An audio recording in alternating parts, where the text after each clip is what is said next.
ఇంట్లో ఉన్న బంగారాన్ని విడిపించి ఆ రోజు ఆన్లైన్ రేటుకే మేము కొంటాం. Sharma gold company. నమస్తే, వెల్కమ్ టు సుమన్ టీవీ. నేను గిరిజ. ఇవాళ మనతో పాటు ప్రముఖ ఆధ్యాత్మికవేత్త, జ్యోతిష్య వాస్తు పండితులు, దైవజ్ఞ బ్రహ్మశ్రీ వీరాపురం సుబ్రహ్మణ్య స్వామి గురువు గారు ఉన్నారు. వారితో మాట్లాడేద్దాం. గురువు గారు నమస్కారం. అందరికి కూడా శుభాశీస్సులండి. గురువుగారు, మనకి 28న శని త్రయోదశి వస్తుంది గురువుగారు. మరి శని త్రయోదశి అనగానే శనికి సంబంధించి లేదంటే శనిగ్రహ ప్రభావం ఉన్న వాళ్ళు, అర్ధాష్టమ శని, అష్టమ శని ఉన్న వాళ్ళు శనికి గనక పూజలు చేస్తే శని బాధల నుంచి బయటపడొచ్చు అని అంటూ ఉంటారు కదా. మరి శని త్రయోదశి, శని మనకు అనుకూలంగా ఉండాలి అని అంటే ఏ ద్రవ్యంతో కానీ పూజిస్తే లేదంటే ఏ విధంగా పూజ చేస్తే శని గ్రహం మనకి కలుగుతుంది అంటారు గురువుగారు, తెలియజేస్తారా? చాలా మంచి విషయం అడిగారు. ఎందుకంటే ప్రతి ఒక్కరికి జాతకరీత్యా ప్రతిరోజు ప్రతి నిత్యం జీవన పోరాటం చేస్తుంటారు. జీవన పోరాటం అంటే ఉదయం మనం లేచి మళ్ళీ పనుకునే వరకు కూడా జీవన పోరాటం, జీవిత పోరాటం. ప్రతి ఒక్కరి ఆశయం ఏమిటంటే ప్రతి ఒక్కరూ బాగా చక్కగా అభివృద్ధి చెందాలని చెప్పేసి, వాళ్ళు అనుకున్న పని నెరవేరాలని చెప్పేసి ప్రతిరోజు అనుకుంటుంటారు. ఇది ప్రతిరోజు కూడా ప్రతి ఒక్కరూ అనుకుంటుంటారు. ఏదో ఒక విధంగా అభివృద్ధి చెందాలి, ఏం చేయాలి అని చెప్పేసి అనేక విధాలుగా ప్రయత్నాలు చేస్తూ ఉంటారు. వీటి అన్నిటికీ కూడాను గ్రహాల రీత్యా, జాతకరీత్యా, గ్రహాల రీత్యా శని ఎవరికి ఏమివ్వాలో, ఎప్పుడు ఏమివ్వాలో, ఎంత ఇవ్వాలో దాని ప్రకారంగానే ఆయన ఫలితాన్ని ఇస్తుంటాడు, అనుకున్నది నెరవేరుస్తుంటాడు. అయితే ఇక్కడ మనకు మీరు ఇందాక అన్నట్టుగా ఏలేనాటి శని, అలాగే అష్టమ శని, అర్ధాష్టమ శని, ఈ మూడు కూడా సంచారం చేస్తున్నప్పుడు ఆయన మనల్ని ఒక నెగటివ్, అంటే ప్రతి ఒక్కరిని ఒక నెగటివ్గా ఒక మైండ్ నీడ మనం నిలబడుకుంటే మన సూర్యోదయం అయిన తర్వాత మధ్యాహ్నం వరకు కూడా మన మైనీడ్ వచ్చేసి పడుతుంది. ఇక్కడ వెనక్ సైడ్ దాన్ని మైనీడ్ అంటాం. అదేవిధంగా శని అనేది మనల్ని వెంటాడుతూ ఉంటాడు. ఇంకా చెప్పాలి అంటే గ్రహణం, సూర్యగ్రహణం కానీ చంద్రగ్రహణం కానీ అన్నది మనము ప్రత్యక్షంగా చూస్తూ ఉంటాం. ఏమని? ఆ గ్రహణం పట్టి వదులుతూ ఉంటుంది, పట్టు విడుపు. ఎలా పట్టి మింగి వదిలేస్తూ ఉందో ఆ విధంగా ప్రతి ఒక్క మనిషిని కూడా, మనిషే కాకుండా ప్రతి జీవరాశి కూడా, ఇక్కడ మళ్ళీ మనిషికైనా అని అనుకుంటారు, ప్రతి జీవరాశి కూడా, ఆవుకైనా సరే, బర్రెకైనా సరే, గొర్రెకైనా సరే, అంటే ప్రతి ప్రాణికి శని యొక్క పట్టు విడుపు జరుగుతూ ఉంటుంది. దాన్నే ఆ పట్టి వదిలేదాన్ని భాగాలుగా ఆయన సంచారం చేసి మన శరీర భాగాలుగా సంచారం చేస్తూ వదిలేస్తూ ఉంటాడు.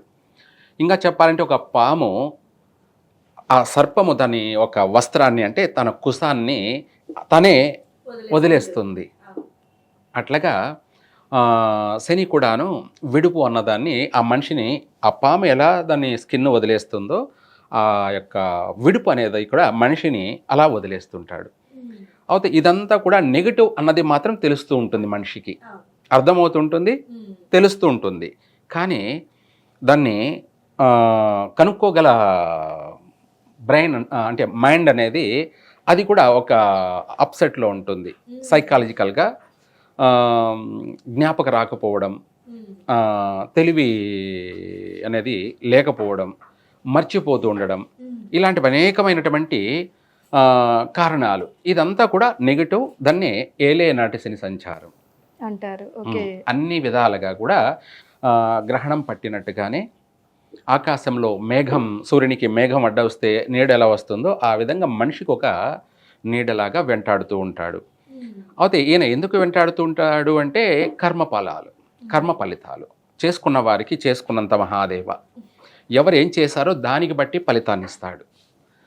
అందులో భాగంగా మొత్తం మీద ఏది ఏమైనా ఈ యొక్క రాబోయేటువంటి శని త్రయోదశి, ఈ శని త్రయోదశి ఏమిటంటే మార్గశిర బహుళ త్రయోదశి, శని త్రయోదశి.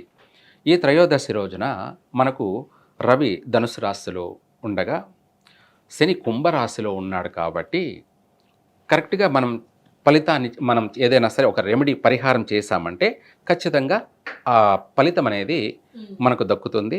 పరిహారం అనేది మనకు అనుకున్న పని నెరవేరుతుంది. ఆ పరిహారము ఆ రెమెడీ ఏంటంటే నవగ్రహాలు ప్రతి చోట ప్రతి దేవాలయంలో నవగ్రహాలు స్థాపించుంటారు, ప్రతిష్ఠించుంటారు కదా. అక్కడ ఆ శనివారం రోజు శని త్రయోదశి రోజు అక్కడికి వెళ్ళి శనేశ్వరుడికి ఎదురుగా నిలబడుకొని, అంటే ఆ విగ్రహం అంటే తూర్పు ముఖంగా మనం నిలబడుకుంటే శని మనకు పడమర ముఖంగా ఉంటాడు. ఆయన చూస్తూ ఒక తుప్పు పట్టినటువంటి ఐరన్ ఏదైనా సరే, ఇనుము, మనకు లోహంలో శనేశ్వరుడు ఐరన్ అన్నమాట. ధాన్యంలో నల్ల నువ్వులు, ఆయలు. మామూలుగా అందరూ ఏంటంటే తైలాభిషేకం చేయమని చెప్తుంటారు కదా. తైలాభిషేకం అనేది ఆ తైలం అనేది శనేశ్వరుడు కాబట్టి ఆయనకు స్నానం చేయడం తైలాభిషేకం. ఓకే, ఇక్కడ డిఫరెంట్గా మనం చేయాలి. ఏం చేయాలి అంటే ఆ ఐరన్ అనేది, తుప్పు పట్టినటువంటి ఐరన్ అనేది పూర్తిగా శని నివాసం ఉన్న స్థానం అని అర్థం.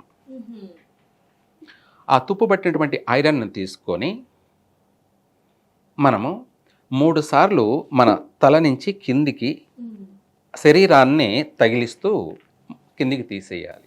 అంటే దిష్టిలాగా అనుకోండి. కానీ ఏంటంటే ఆ శనిని, మనకు పట్టినటువంటి శనిని తీసివేయడం, దాన్ని విడుపు అంటారు. ఏమంటారు? విడుపు. ఓకే, ఆయన మనల్ని పట్టి వదిలిపోవడం లేదు, మనమే ఆయన్ను బలవంతంగా తీసివేయడం. మనమే ఆయన్ను పట్టి మనల్ని పీడిస్తున్నటువంటి ఆ శనిని కూడా ఈ యొక్క ఐరన్ ద్వారా మన శరీరం నుంచి 3 సార్లు కిందికి తగిలిస్తూ కిందికి తీసేస్తే, ఆ 3 సార్లు అలా తీయడం వల్ల శని మనల్ని వదిలి వెళ్ళిపోవడం జరుగుతుంది. ఒకవేళ వదిలి వెళ్ళిపోకపోయినా మనకు కొంత తీసిన ప్రభావం వల్ల ప్రస్తుతానికి మాత్రం ఆయన వదిలేస్తాడు. దాన్నే విడుపు. ఆ విడుపు ఏంటంటే మనకు ఉపశమనం. ఉపశమనం అంటే ఏదో మన తెలియనటువంటి దరిద్రం మనల్ని విడిచి వదిలేసి వెళ్ళిపోయినట్టు, లేదంటే తెలియనటువంటి మనకు ఒక డల్లు అనేది వెళ్ళిపోయేసి మనకు పట్టినటువంటి ఆ మైండ్ అప్సెట్ అంతా ఉంటుంది కదా, అది వెళ్ళేసి మనిషికి బాగా ఫ్రెష్ అనేది, మైండ్ ఫ్రెష్. మన స్నానం చేస్తే శరీరం పైన మురికిపోయినట్టుగా మన మెదడు కూడా కాస్త షార్ప్గా అనిపిస్తుంది. అంటే తెలివిగా ఆలోచించడం, మనము ఏదైనా సరే మనం అనుకున్న పనిని సాధించడం, అనుకున్నది నెరవేర్చుకోవడం చక్కగా అనేక విధాల కలిసి వస్తుంది. ఓకే, పూర్తిగా ఇక్కడ ఈ యొక్క వచ్చేటువంటి శని త్రయోదశి రోజున ఈ ఐరన్ తోటి 3 సార్లు తీసి, ఇందాక చెప్పాను కదా, శనీశ్వరుడి దగ్గర పాదాల దగ్గర పెట్టాలి. అలా పెట్టేస్తే పూర్తిగా మనం తీసేసిన ఆ ఐరన్ని అక్కడ పెట్టిన తర్వాత అప్పుడు తైలం తీసుకొని శనీశ్వరుడికి అభిషేకం 6 గంటల నుంచి 7 గంటల లోపల, ఉదయం 6 నుంచి 7 లోపల శని సంచారం చేసే సమయం అన్నమాట. అనగా ఏ వారమైనా కానీ, శనివారం అంటే శనేశ్వరుడు సూర్యోదయం నుంచి 1 గంట సంచారం చేస్తాడు. ఆదివారం అయితే సూర్యుడు ఆదివారం కాబట్టి 6 నుంచి 7 వరకు సూర్యుడు సంచారం చేస్తాడు కాబట్టి ఆదివారం అంటారు. సోమవారం అయితే చంద్రుడు వచ్చేసి ఉదయం 6 గంటల నుంచి 7 గంటల వరకు చంద్రుడు సంచారం చేస్తాడు. ఇలా ఆ చేసేదాన్నే వారం. అయితే ఆయన సంచారం చేసే సమయంలో మనం ఇలా చేసినట్టయితే తప్పకుండా పూర్తిగా శని యొక్క పీడ నుంచి మనము తప్పించుకు తిరుగువాడు ధన్యుడు సుమి అన్నట్టుగా తప్పించుకునే మార్గాలు అయితే ఉన్నాయి. ఇది కూడా కుదరని పక్షాన రాహుకాలంలో శనివారం 9-10:30 రాహుకాలంలో ఇలాగైనా రెండోది, ఇందాక మనం ఉదయం కుదరని వాళ్ళకి రాహుకాలం టైంలో కూడా ఇలా చేసినట్టు అయితే ఇంకా కూడా చక్కగా కలిసి వస్తుంది. అందరూ శని బాధ నుంచి విముక్తి పొంది ఆరోగ్యపరంగా బాగుంటారు, ఆర్థిక పరంగా కూడా ఏదో ఒక రూపంలో కలిసి వస్తుంది, మనశ్శాంతిగా ప్రశాంతంగా ఉంటారు. ఇంట్లోని చికాకులు, ఈ యొక్క బాధలన్నీ కూడా వైదొలిగిపోతాయి. భార్యాభర్తల మధ్య కూడా మంచి అవగాహన, పిల్లలు అనుకూలత, అంటే ఒకరి మాటలు ఒకరి పట్ల అనుకూలంగా వినడము, కలిసిమెలిసి ఒకే మాట మీద కుటుంబం అంతా కూడా జీవనాన్ని సాగించడము ఇలా చక్కగా కలిసి వస్తుంది అన్ని విధాలు కూడా. ఓకే గురువుగారు, చాలా చక్కగా తెలియజేశారు. శని త్రయోదశి ముఖ్యంగా మనం ఎంతసేపు తైలాభిషేకమే అని అంటూ ఉంటాం, కానీ మనం ఏ విధంగా శనిని విడిపించుకోవాలనే సంగతి అవును, తెలియని విషయము. అవును. సో దాన్ని చాలా చక్కగా తెలియజేశారు గురువుగారు. ధన్యవాదాలు. సర్వే జన సుఖినో భవంతు.